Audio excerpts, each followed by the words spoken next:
Keys to the kingdom. Go get your good stuff. All right, so as you can see, we're going to bring some old school on up in here.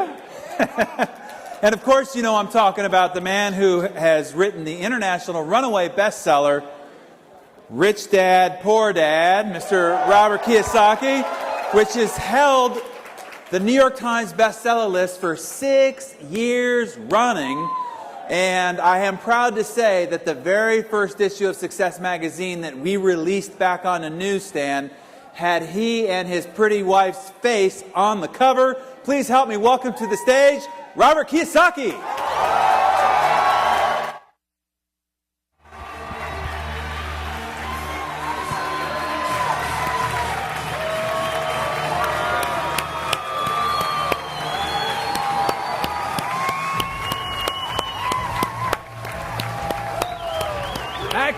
Thank you. Please take your seats.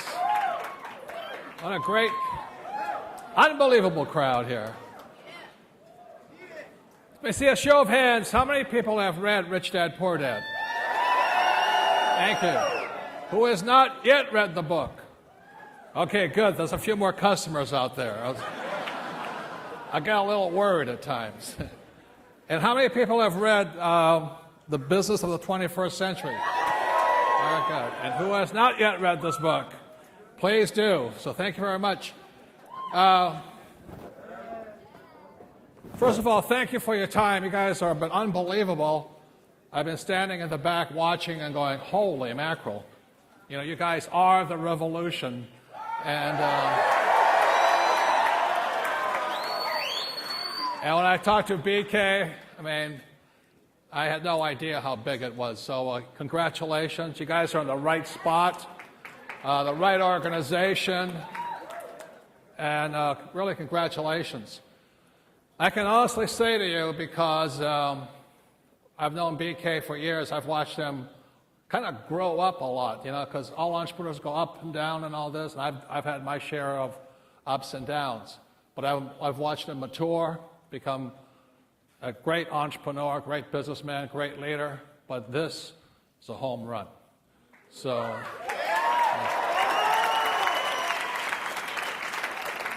I mean, you guys are in the 21st century. You know, it's fantastic.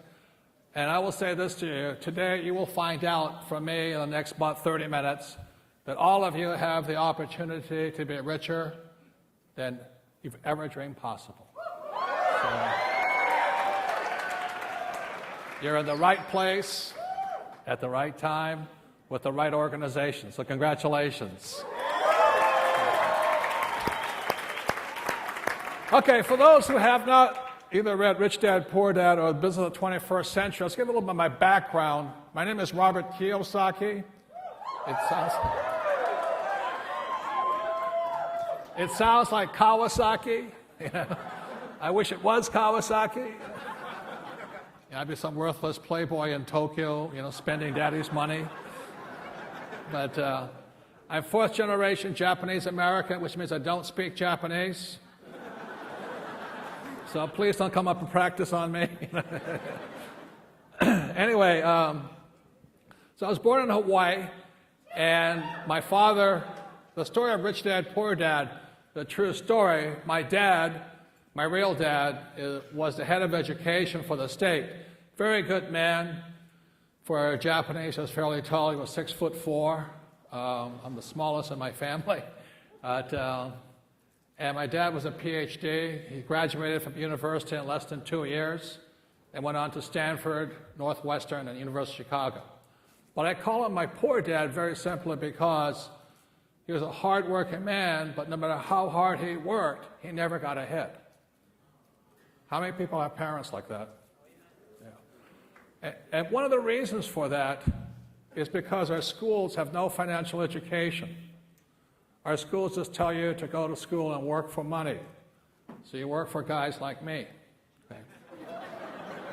Nothing wrong with it, but I don't pay much. But anyway,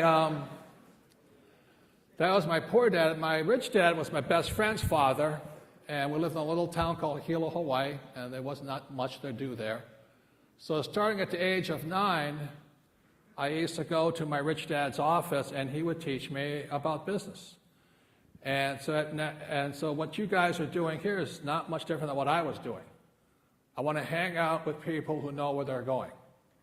So that's why I've watched some of the speakers up here. You know, they've got swag, man. They have got it. They're good. They're really good. So I would go and listen to my rich dad at age 9, and he began teaching me why the rich get richer. That was my only question as a kid. I wasn't really that interested in money, but I was just kind of curious. You know, how come some people are rich, and why are most people poor? That was a simple question. And every time I asked my school teacher, I said, "Hey, what are we going to learn about money?" And the teacher would say, "Never." You know? So, well, why am I in school? You know, they said, well, all you have to do is go to school, get good what? Grades. And you'll get a good job. And you can work and die. We must have gone to the same school, you know. So it was just really curious. Why are some people rich and why are some people poor? That was the only thing. So what I'm going to be talking today about is just some of the lessons my rich dad taught me, lessons that guided me all my life, because my poor dad left me with nothing, which was good. And at first I was angry, but it turned out it was the best thing he could have done for me. If he had given me money, I would never have learned what I had to learn. So what I'm going to be talking to you today about is some of the lessons that are in front of you. But if I can encourage you to keep going, you will get to a place that very few people ever get to. So that's why I'm here, and I want to thank you guys for being here, and congratulations on your choice here.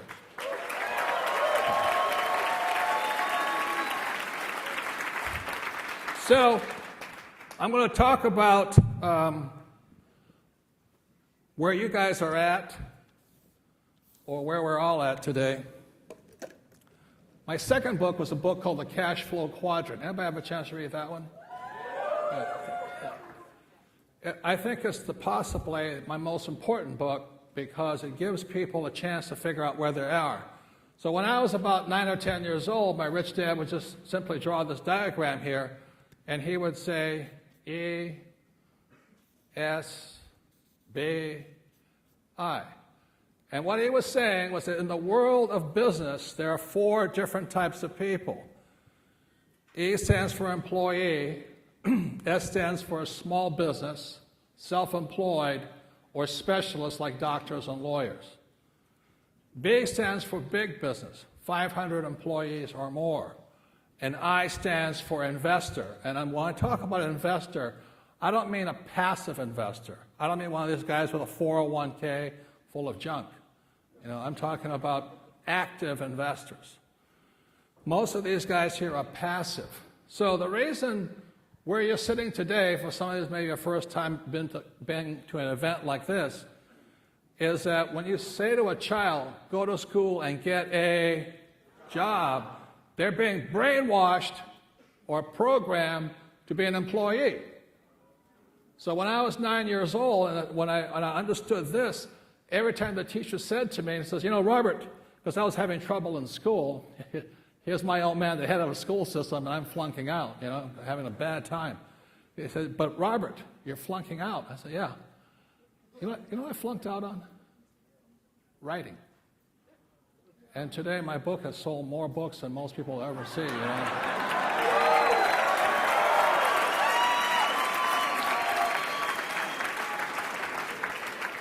Anyway, so when I was 15, I flunked out because I couldn't write. So the teacher says to me, Robert, guess what? If you don't graduate, you won't get a job. I said, oh, that's good. Thank you. You know?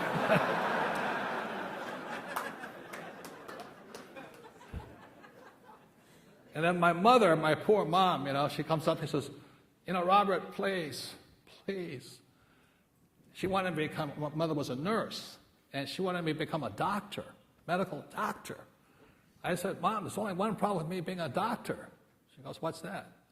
I said, S stands for smart. She says, you have a good point there. I guess you're not going to be a doctor. So the good news was that my rich dad was saying this is where life was found here anyway. So these are the 4 different types of people, business owners. I have hundreds of different companies, hundreds of different employees working for them, and I manage my own money, I invest myself. So all of you today are sitting here with the potential of making it here and here. And you're going to find out something that very few people ever know. Your school teachers will never tell you this stuff. So you'll find out some things why you sit in the best spot right here. And this is the reason you're in the best place. Because if you do what my poor dad wanted me to do, what they don't tell you in school, even business school, is that if you're an employee and you have a job, you will pay 40% of your income to the government. Okay? And if you're a doctor or a lawyer or a small business person, you will pay 60% to the government. And they don't tell you that. So you guys who are sitting here today wondering, should I be here or here? If this is not motivation, I don't know what is. Okay?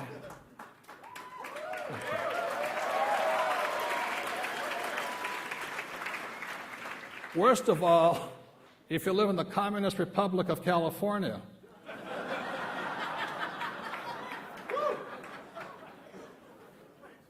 this is even higher. Phil Mickelson lives down right up the road here, Rancho Santa Fe, and he was complaining because his went to 73%. Now, he shouldn't complain because he made $45 million, you know what I mean? But nobody likes to pay that much in tax. So for all of you right now who have friends saying, who are still in school, we've got to get a job, I'm going to be a lawyer, I'm going to be a doctor and all this, this is where they're cruising for. And they don't know that. Today, you have a choice. You have an opportunity to make some choices in your life. Say, I don't want to go there. I don't want to be a slave to the government. Got it?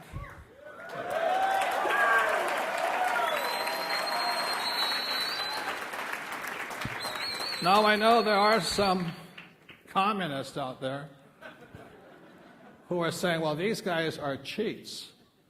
That's not true. If you read my book here, Why A Students Work for C Students and B Students Work for the Government, you'll find out here the reason these guys pay the highest taxes is because they're the greediest people on earth. When people say to you the rich are greedy, that's the biggest lie there is. Okay?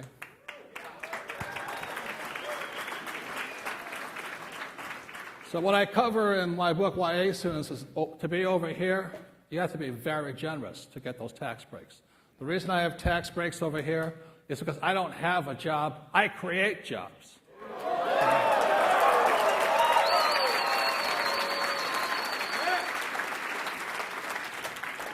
I don't own a house, I provide apartment houses for people.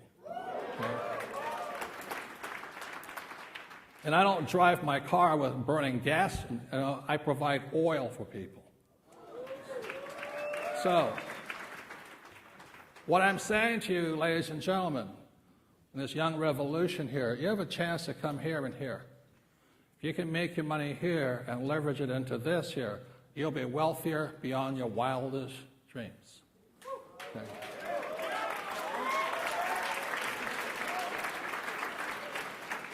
So what I'm going to be talking about today is how not to fall into this trap.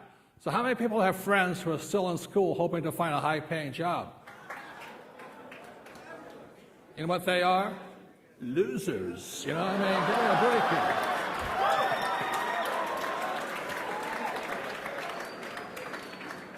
And it's not me who's saying they're a loser. The tax department is. Okay? This is true all over the world. But they don't tell you that in school because they want you to have a job and work for these guys here. So these guys here, the Bs, they pay 20% in tax. That's huge. When you're making about $4 or $5 million a year, that difference is a lot of money. A lot of money. And over here, zero.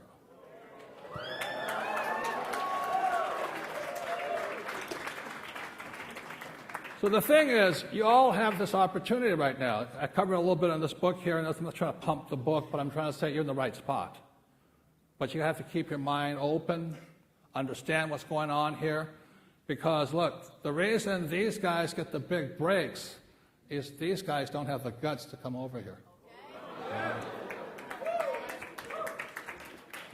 So, what I'm going to be talking about for a few minutes with you today is what it takes to come over here, because when I left high school, I was really disillusioned. I said, I'm stupid. I had flunked out of high school twice, both times because I can't write, ironically. And, but I had bad grades, but I had high SAT scores. And with that, I got 2 nominations to the U.S. Naval Academy at Annapolis, Maryland, and the U.S. Merchant Marine Academy at Kings Point, New York. But that was just from my college degree, I was getting my degree. So I said, I'll go to these military schools. So I graduated, and I had a very high-paying job. When I graduated from Kings Point, the Merchant Marine Academy, back then, this is in 1969, my classmates were making about $110,000 a year. Now that's not much money today, but it was a lot of money back then, So I was tempted. I was making all of this money, but I already knew my rich dad said, if I come over here, I'll make more money. But make more money, but pay less tax. So simultaneously, that's why I didn't fall into this thing. And I work not too far from here, up in San Francisco, for Standard Oil of California. I was driving their tankers up and down the West Coast, oil tankers, as a ship's officer, making a lot of money for a kid, I was 22 years old, back then I was only making about $45,000 because my company was non-union. If you're union, you make $110,000. But anyway, my mom still wanted me to become a doctor. I'm going, you gotta be nuts, So in 1969, when I graduated, the Vietnam War was still on, and I felt kind of guilty. I said, am I for the war or anti the war? And I didn't have to go to war because I worked for the oil industry. If you work for oil, you don't have to do a lot of things. So after making a lot of money for about a few months, I went, my conscience couldn't stand it. So I volunteered for the U.S. Marine Corps, and thank you. Which proves I'm not smart, but anyway.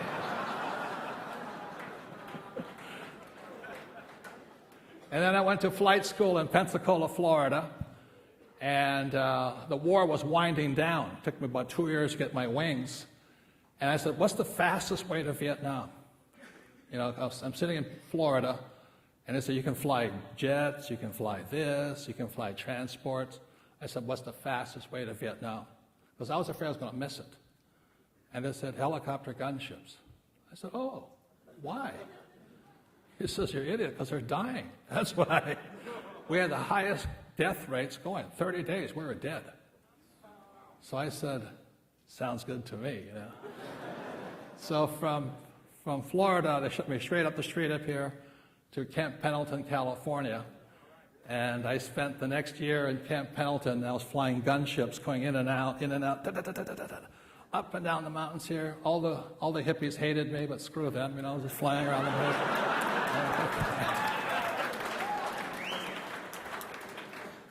And after a year, straight to Vietnam, and it was the best experience of my life. I was looking at the aircraft carriers out here. I was on the aircraft carriers, and we flew strikes into Vietnam.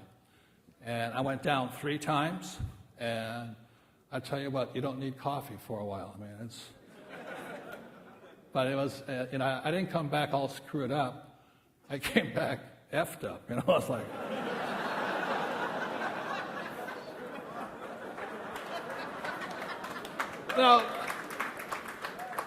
Now this is why I'm talking to you guys here. By the time I came back from Vietnam, I couldn't go back here. I was saying, if they can't kill me here, they can't kill me here, And I had this kind of effed attitude, so I went into business. And that's why I became an entrepreneur. That's what you have an opportunity to do too. But it's going to take guts. It's going to take hard work. It's not easy. The trouble with these people over here, I still am a Marine, you know, you can tell my language. Is these guys here need a frickin' paycheck. You know, they cannot survive without a paycheck or mommy and daddy's allowance. That's why they don't make it over here.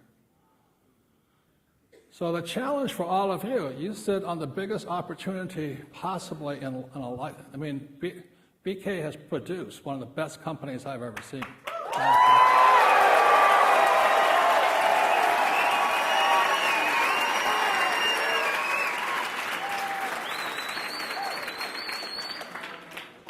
And if you F it up, it's not his fault. You know, if you don't have the balls, testicles, you know. So I'll be talking about, see, this is your job. I want to explain your job to you really simply. Your job is to convince these losers to come over here. How many people have had a hard time talking to these losers on this side? The problem is they still have visions of paychecks floating in their heads. They do not understand entrepreneurship. They can see a multi-million-dollar opportunity, but they don't see a paycheck. That's why they're hosed. Does that make sense, you guys here? Because they see the world from this side here. This side here, there's no paycheck. There's only extreme wealth and no taxes.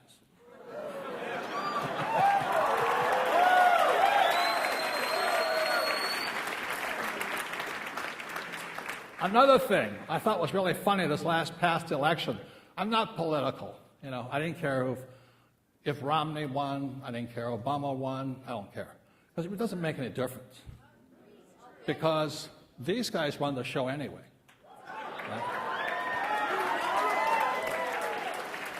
But what I thought was really funny was that Obama is happy because I think he made $3 million and he paid 24% in tax or something. Loser, I'm like. And Romney made $24 million, I think, and paid 13% in tax. Now, both guys went to Harvard. Both guys have their master's degree, but one pays 24% in tax, and one pays only 13% in tax. And the reason is Obama thinks from this side, and Romney thinks from this side. Okay? So I'm not saying one is right or wrong. I don't really care. What I do care about is what you want to grow up in. See, if you want to do what mommy and daddy did and grow up over here, you're hosed. Because guess what? This economy is going to get worse. You know, there's going to be fewer and fewer jobs. It's not that jobs are moving overseas. Jobs are disappearing, period. When Mr. Obama says that they've got unemployment up and all this stuff, they created 65 million jobs, whatever he says, he doesn't say most of them are low-wage jobs. So that's why you have college kids working at low-wage jobs. Nothing wrong with that. But they don't tell you the truth here. So they've fixed the so-called unemployment problem, but they're not going to make much money. In America today, there's 146 million Americans working for a minimum wage. That's half the population. 146 million Americans. There's only 325 million Americans. So they all have jobs. Over here, they're not making enough money and they're paying excessive tax. If they make more money, they pay more tax. That's nuts. That's why I call them losers. So your job is to have them find religion and move over here. Got it?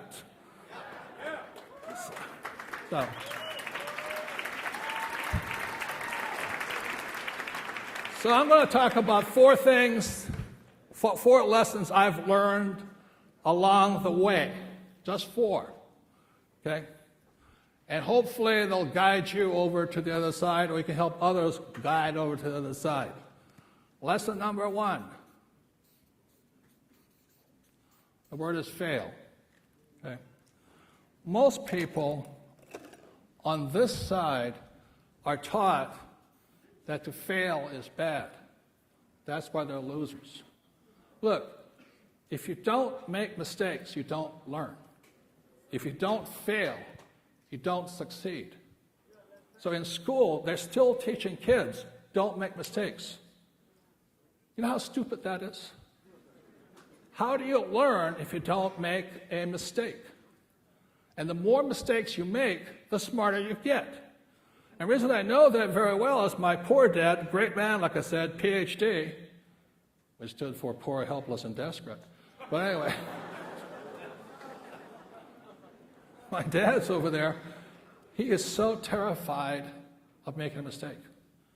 Because that's what they teach you in school. Don't make mistakes. You ever watch a kid or a baby learning how to walk? You know, the kid's crawling along, and he looks up and he sees mommy and dad. He says, okay, now stand up. And the kid stands up like this and falls down. Parents don't go over there and beat the shit out of the kid. You stupid kid.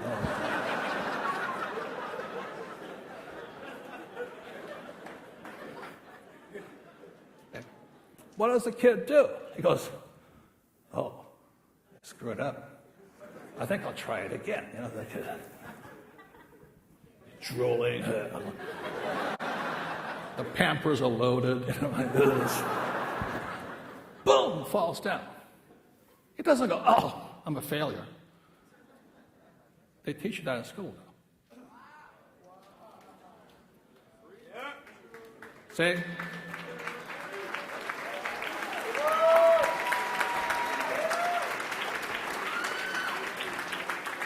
My friend had a huge fight just a few months ago in our school system, and I live in Arizona now, and he had a huge fight with him. The teacher is giving her daughter happy faces on her cheek if she makes no mistakes. And my friend went in there and says, hey, don't you teach that bullshit to my kid, you know? I want my kid to fail. I thought, you could. So, what I'm saying to you here is this: when you're talking to these guys on this side, you have ringing in their little ears. What if I fail? What if I make mistakes? What if I don't make it? Because that's what they teach you in school. They teach you if you fail, you're stupid. That is so anti-learning, it is beyond comprehension. Got it?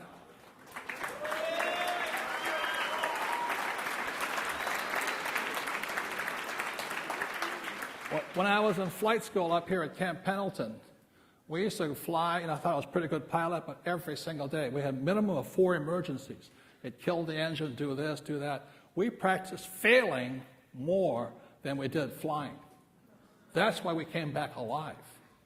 I practiced this emergency, that emergency, rolling in on a gun chute, taking a hit on this side, fixing the thing, and flying.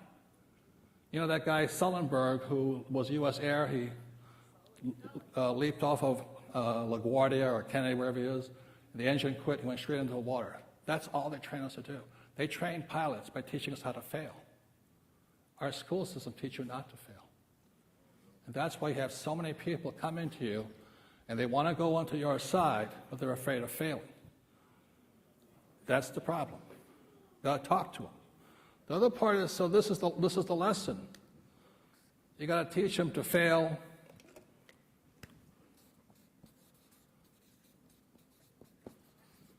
faster. When I was talking to BK the other night, he's created a system that allows you to fail faster. The more meetings you have, you fail faster. The more people you talk to, the faster you fail. The faster you fail, the more successful you become. And the reason I learned that is when I came back from Vietnam, 1973, I had a decision. Am I going to follow my poor dad's footsteps or my rich dad's footsteps? And in 1973, I said, I'm going to join my rich dad. And so my rich dad said to me, which is why you guys are here, if you're going to learn how to be an entrepreneur, you've got to sell. You've got to learn to handle rejection. You've got to learn to deal with people. And I said, oh my God, I don't want to sell. He said, then you can't be an entrepreneur. To my poor dad, school teacher, sells a 4-letter word. And so I sat there talking to my rich dad. I said, is there another way? He goes, no. If you can't sell, you'll never be rich. you never will be rich. A lot of A students are not rich because they can't sell. They can't handle rejection. And I said, I don't want to do it. He says, okay, well, you're not going to be rich. So here I am, 1973, I'm a Marine pilot, thinking I'm John Wayne. He says, Robert, my rich dad said, he says, so you don't want to sell? I said, no. He said, let me ask you a personal question. I said, what? My rich dad says, how's your sex life?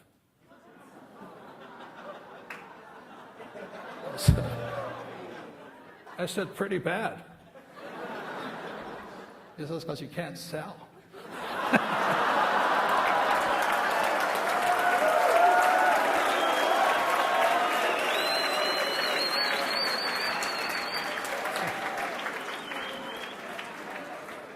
He says, worst of all, Robert, if you never learn to sell, you won't be rich, and you'll never get laid. I went, oh. So it's one of those life-changing moments, you go. It wasn't the rich, it was never getting laid. I said, I gotta go. Because I was one of these guys, I was like, I'd be the guy at the bar, John Wayne, pilot's outfit on, thinking I'm, Tom Cruise or something. But I'm so scared, I can't even walk up to the girl. I'm looking good and going home alone,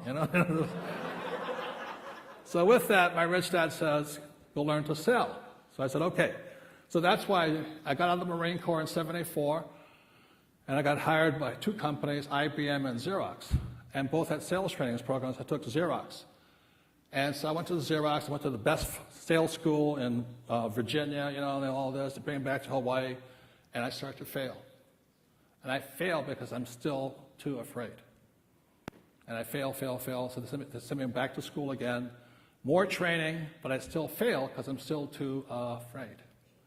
And I'm sitting there going, holy Christ. And what my rich dad said to me, he says, Robert, how many sales calls do you make a day? I said, 3. He says, you have to fail faster. And this is the key to success. Fail faster.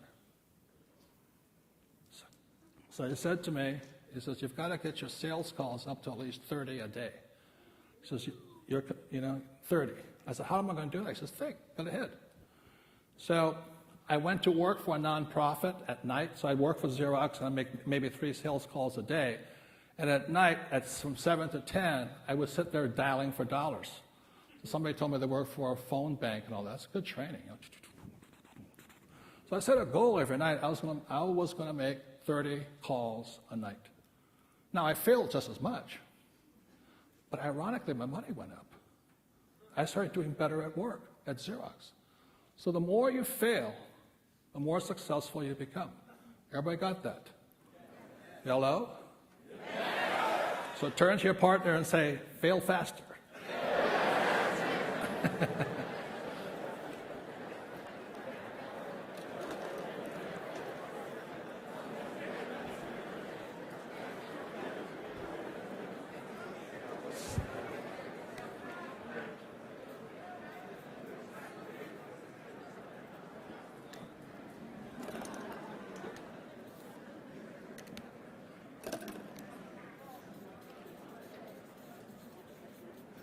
Number 2 key to success is change. A lot of people want Mr. Obama to change or the tax laws to change. But one of the things I found out along my life was that I had to change faster. And one of the reasons I support network marketing, Success Magazine, all they do, is because this organization is into personal development. Many people want the world to change, but you've got to change yourself first. Okay? If you will focus on changing yourself first, rather than blaming the world for your incompetence, you have a better chance of making it. So change first. Just last week, my wife Kim and I we're 7 days on a ranch in Texas on personal development ourselves. If I want to change the world, I change me. Okay?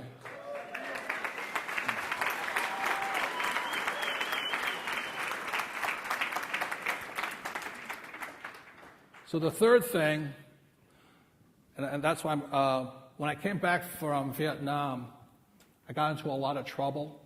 I was in Hawaii. They stationed me back in Hawaii at Marine Corps Air Station Kaneohe Bay. I had one more year on my contract. And I thought I was John Wayne.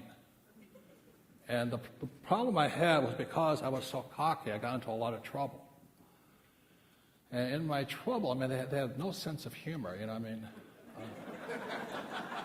Just because I was flying drunk is no big deal, you know? I was machine gunning animals out of my helicopter. So when they caught me,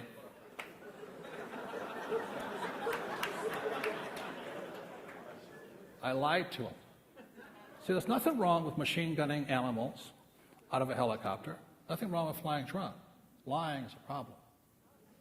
Very big problem. It's a character flaw. So here I'm going to be court-martialed. I'm sitting there. This is a true story. I hate to tell you it's true, but it's true. And I was going to get court-martialed, and I was going to beat the charges. And a friend of mine says, that's the problem with you. If you beat the charges, you're still a liar. So with that, I went to a personal development workshop. Back then it was called EST, E-S-T. Today it's called Landmark and stuff like this. There's also Tony Robbins and these guys. You know, so Tony used to be a partner of mine back in the 80s. Because I'm so much into personal development. Maybe you can walk on fire with Tony, you can change anything. Man. So I went to this program called EST, and I found out what a liar I was. I went, holy mackerel. I've been lying most of my life, you know. So with that change, I came back in. I called the prosecutor up. I'm up on charges in Hawaii, you know, for flying, shooting, drinking. And I said, Captain Abrams, the guy is trying to send me to jail. He says, yes. I said, I'm coming in to tell you the truth. He goes, really? I said, yeah, I'm going to tell you the truth. He says, are you nuts? Crazy. So I went all the way back to Kaneohe Marine Corps Air Station. He sat me down, put up a court reporter, and I told the guy the truth, the whole truth, and nothing but the truth. I said,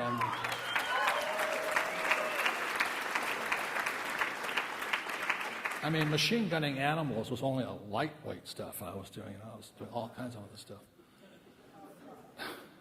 At the end of it, I think I lost 30 pounds, you know, like, because I'd been lying so much. And they said, I looked at the captain, I said, I guess I'm going to jail, right? And the captain said, no. Thank you for telling the truth. You're out of here. So I got an honorable discharge and I was out. So,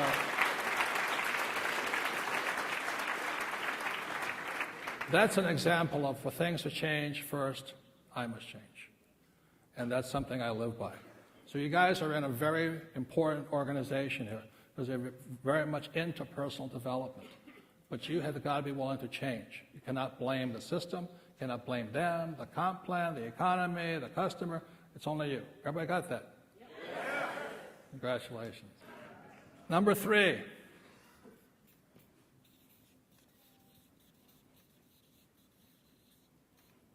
Marry.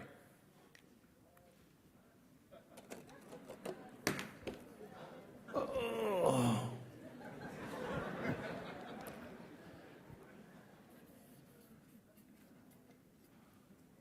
Marry bees and ice. Don't make the mistake of marrying somebody on this side here.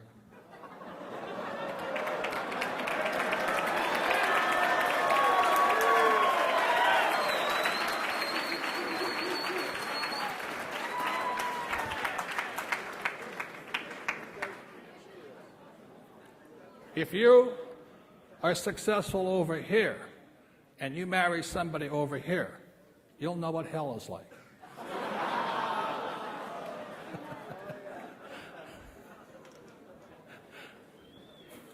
So I want to bring up for you right now is my sweetheart. She's the author of the book here, Rich Woman. That's my wife, Kim Kiyosaki.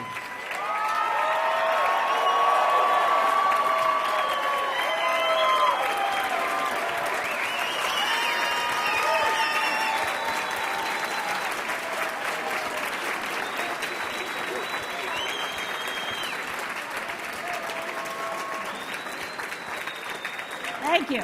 Thank you very much. Thank you. I know she didn't marry me for my money, because when we met, I was flat broke. None. Not only broke, about $500,000 in debt from a 800. previous business.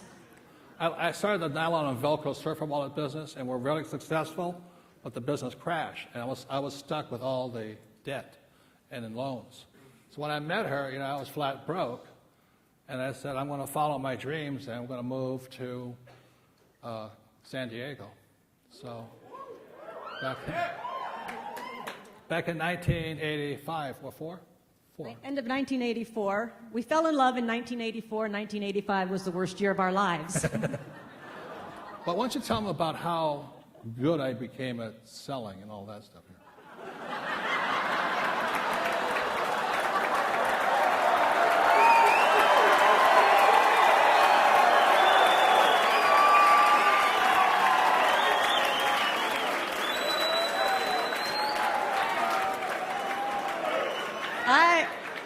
I would say this. I just want to let you know, my rich dad was right, I would say I'm lucky, but he's luckier.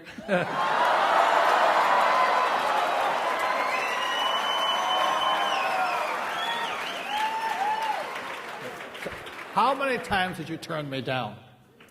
You asked me out for 6 months.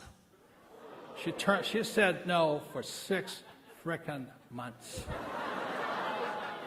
If I hadn't gone through what I'm encouraging you guys to go through, rejection, pain, misery, humiliation, But it was worth it. yeah. I saw her. She was living in Honolulu. I was living in Honolulu. I saw her. I thought, God has been good, and all this stuff. So I went to ask her out, and she said, no. So again, all my sales training came in. I went to ask her out again. She says, no. And I asked her again, no. 6 months of misery. Well, what happened finally? Obviously. No, finally, he would send me cards, he'd send me postcards, he'd send me flowers, he'd send me balloons. Yeah, I was changing fast, wasn't I? Yeah, and he was failing fast. It was changing. I tried begging, baby, please, Didn't work. Try something else, So when you guys are out there showing the business plan, be flexible, change, quick, say it differently. Okay? Keep going. So finally, one night, I'm like, oh, maybe if I just say yes, then he'll go away. So I said yes. And I pull up to your apartment on the beach. And previous to that, he had asked my best friend at the time, who happened to be an old girlfriend of his. Wait. The plot thickens. Let me explain here, okay, guys, here. When I said change, I can't, obviously, this direct frontal assault is not working. So I just said, I think I'll do some market research.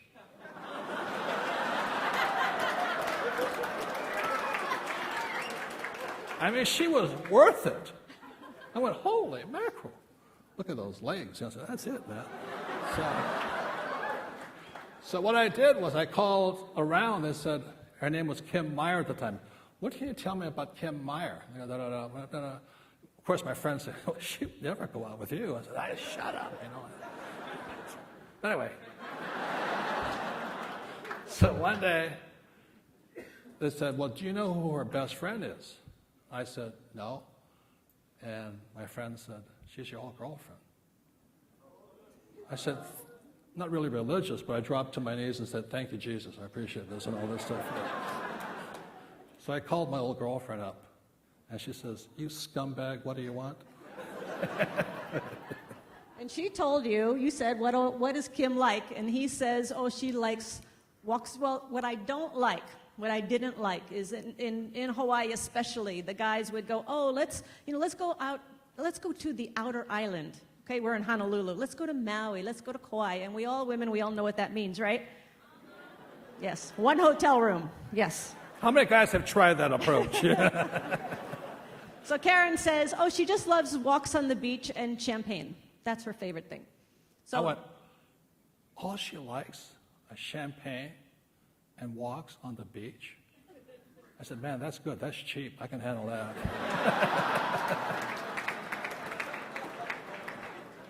Okay, so he's done his market research. I pull up to his apartment, which happens to be a condo right on Waikiki Beach, a beautiful, beautiful building. And I get out of the car, and there's a valet. There's a restaurant there. There's a valet. And I get out of my little yellow Toyota Celica, and the valet comes up and goes, oh, you must be Kim. I'm like, yeah. Oh, Robert's expecting you. Let me show you to his apartment. Yeah, $5, the valet was laying it on, man.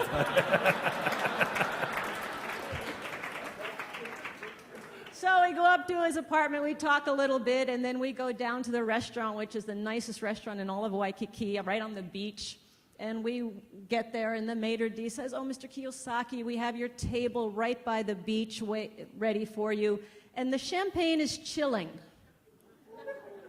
Okay, making notes. That's good, like that. It Okay, was $25 for the champagne. That was it, man. Well, this was back in '84. And then I tell the truth here. The maitre d' in the middle of it, we're talking, and the maitre d' says, oh, Mr. Kiyosaki, it's such a lovely evening. Why don't you and your date take your champagne and go for a nice walk on the... Ka-ching! Score! I mean,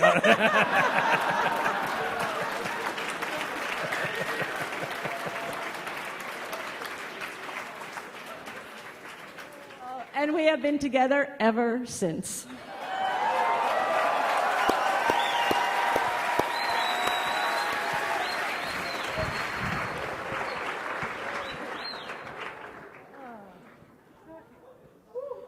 So I just want to take a very quick moment. I just want to acknowledge, number one, I'm so thrilled to see so many women here today. Yeah.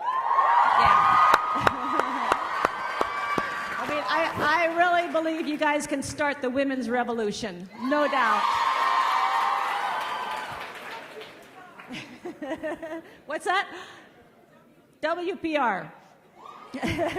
But I wrote the book Rich Woman because I really, really believe, and I'm really passionate about educating and encouraging women to be financially independent, business independent, and I don't think the women, let me ask the women, do you want to be dependent on somebody else?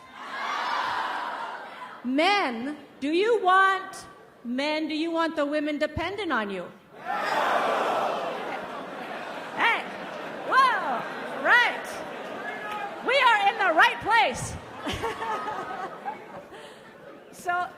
So I was talking to a few women right before we went on stage here, and I asked them what was going on, and they said, you know, sometimes being in business, we get a little intimidated or a little overwhelmed. Sometimes I feel like we're not being taken seriously. How many women have had that experience?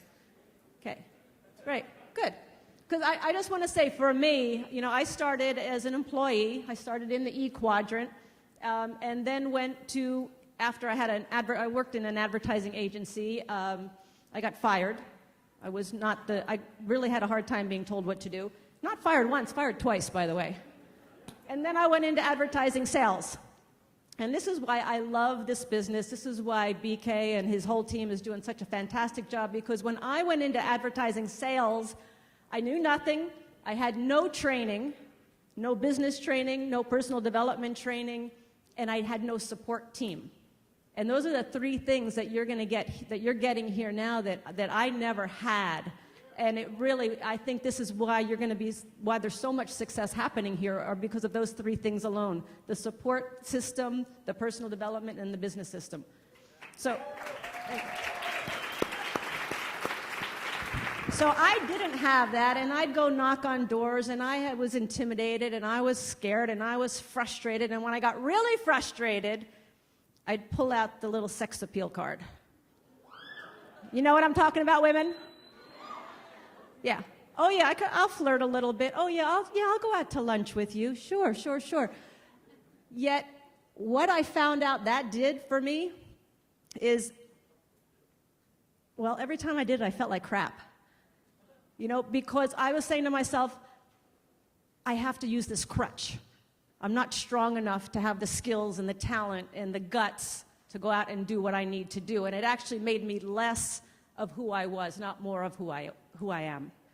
And what I'm getting here with all of you, the support that you're saying, you're building up each and every one of you to be more of who you are, not less than who you are. Is that right? Good, thanks. So I just want to say for the women, if sometimes if you get seems a little intimidating or a little overwhelming, sometimes you got to reach down and make that change and fail faster and all of that. You're also going to find your way to do it. You're going to find your way, because there's not one way. My way is certainly not Robert's way. I'm not the Marine Corps way. And your way is not. There's a lot of great leaders who have been speaking here today, and they found their way to do it, and you're going to find that as you go along. So I just want to say to the women and to everybody here, I think you're in the right place at the right time. BK, you're doing a fantastic job in leading this company, and I just see great, great success for all of you. And I'm honored to be here to speak with you today. And women, just go kick some butt. Thank you. Thank you. Big hand for Kim, please. And yes, he is a good salesman.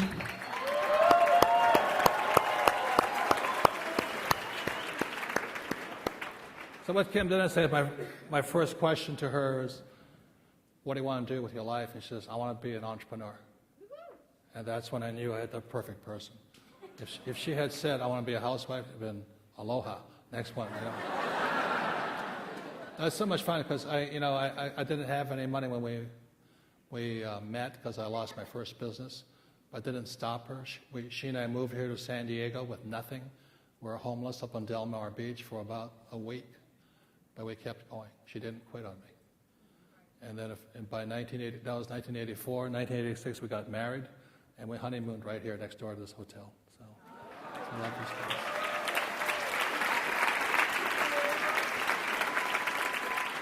And it's now been 27 years. So the final word is this.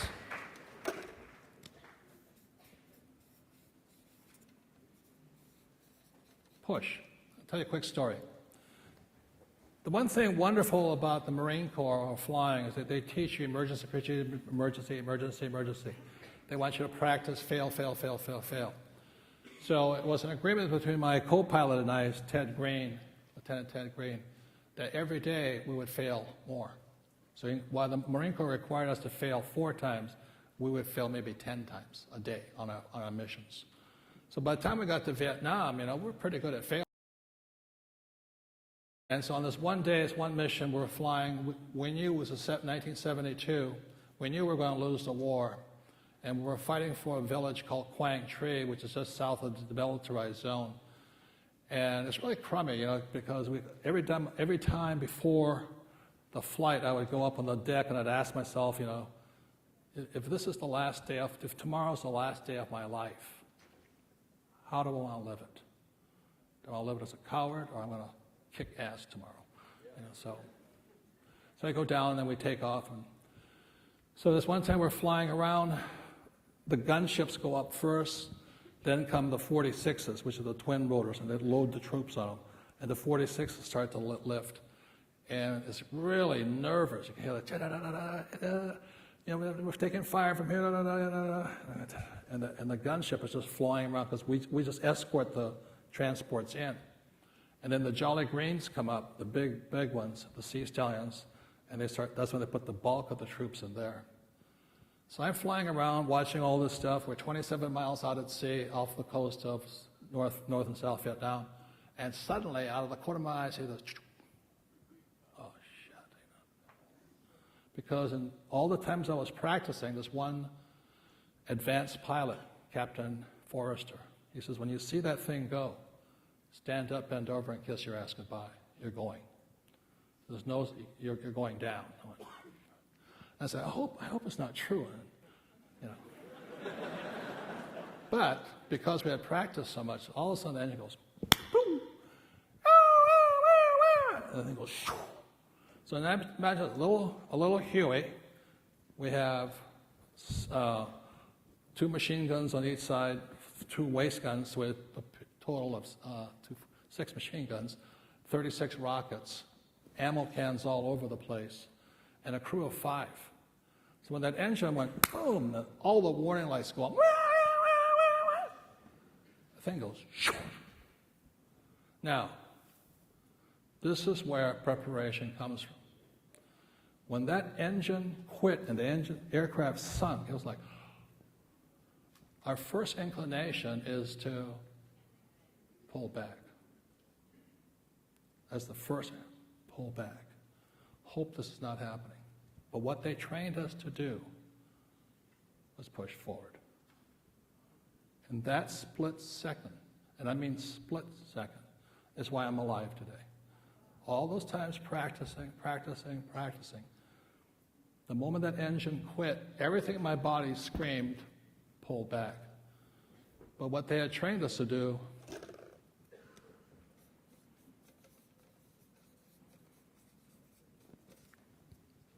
push forward.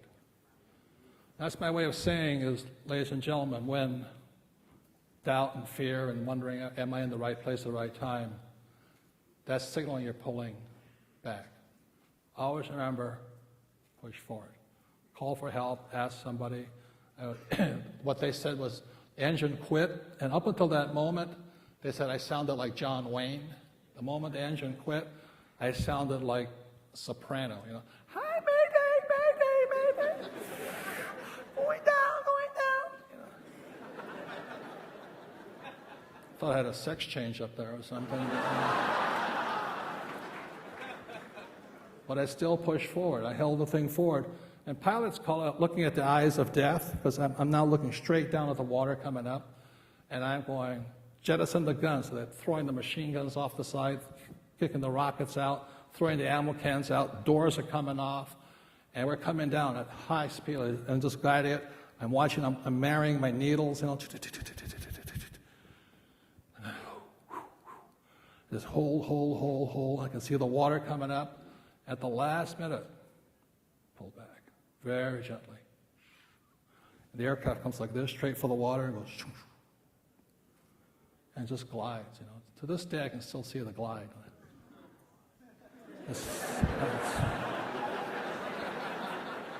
It's silent, like, and all I'm saying to myself is, "Holy shit!" You know? And I come up, and then, and airspeed's bleeding. At the last minute, pull back, rock the aircraft up, push the nose forward, pull hard. It goes, fumba, fumba, fumba, fumba, bum, bum, bum, bum. And it settles into the water. I went, oh. And the blade hits, tears the whole engine off, comes through the cockpit, blows the cockpit apart, and we roll it. Now, not too proud of this, but Lieutenant Green's on the right, I'm on the left. So when I'm sitting there deciding, should I roll it to the right?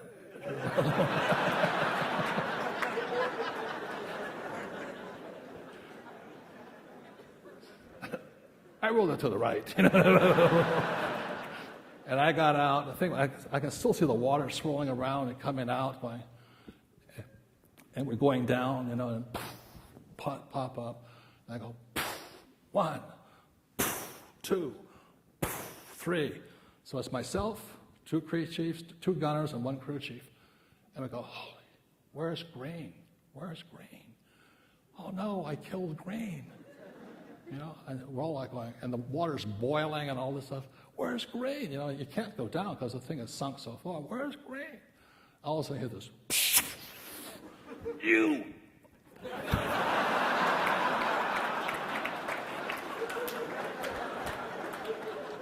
And I'm hugging him. Anyway, ladies and gentlemen, we're alive today. So always remember this. When in doubt, push forward. Thank you very much, you guys.